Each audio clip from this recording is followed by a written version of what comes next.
Okay, so here we are for Baddha Konasana, which means bound angle pose.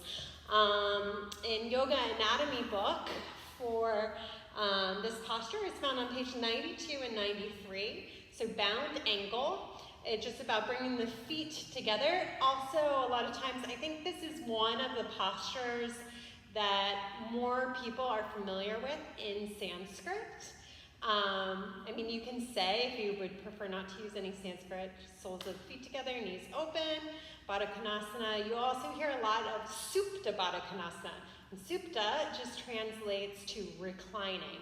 So it's when we take the same shape with our legs, but we're lying down on the ground. So Baddha Konasana, as you can see, my knees are up off of the ground. So it's quite difficult for a lot of people.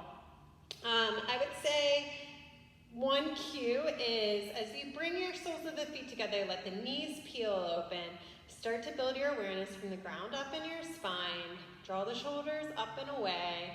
Let the back of the neck be nice and long. You can bring your hands onto your knees, your shins, and the closer in the heels are to the hips, the more intense this posture is going to be. So if somebody needs a little bit more support, they can bring the heels of the feet further away from their sit bones.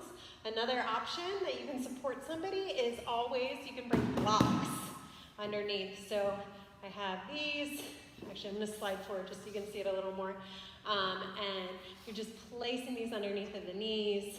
Another variation with the hands is actually to bring the thumbs into the arches of the feet and almost to pull the feet open as if this was a book in front of you. You're going to try to lift your heart up. And then here you are in your Supta Baddha Konasana. Supta Baddha Konasana. Another thing is for many people that have their knees quite high, again, a great support is just to bring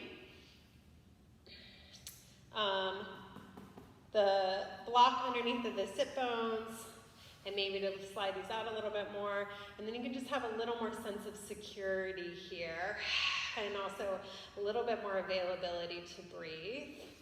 And if you want to come into a more full variation of Supta Baddha Konasana, you're going to have your hands just like I cued before, like they're opening up a book. You're going to start to bend into the elbows. You can use the elbows either to press these knees down if you keep the arms on the knees, or you can bring the elbows in front of the shins if you're looking for more extension. And eventually, you'll just bring your forehead down towards your knees. So just so you can see from the side here, the difference. If I'm bringing my elbows into my thighs, I'm pressing my knees down and finding length here. If I'm bringing my arms in front of my shins, I might be rounded for a little bit longer, but then maybe I find my length a little bit lower.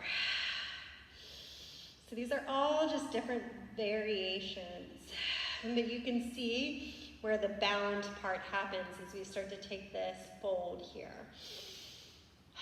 And another variation, if you're going to take the Supta, the reclined variation, is you can take your strap and you're just going to make a nice loop. And this loop, you're going to place it around your lower back, so it's on your sacrum. And you're going to make sure that the metal part and the tail is off onto the side. I'm going to place that towards you guys just so you can see a little better. And then you can bring the strap so it comes to the outer edges of the feet. So it comes from behind you, in front, over top of the thighs and the legs, and underneath of the feet. And then you're just going to tighten this as much as you can. And you can even tighten it to bring your feet in a little bit more.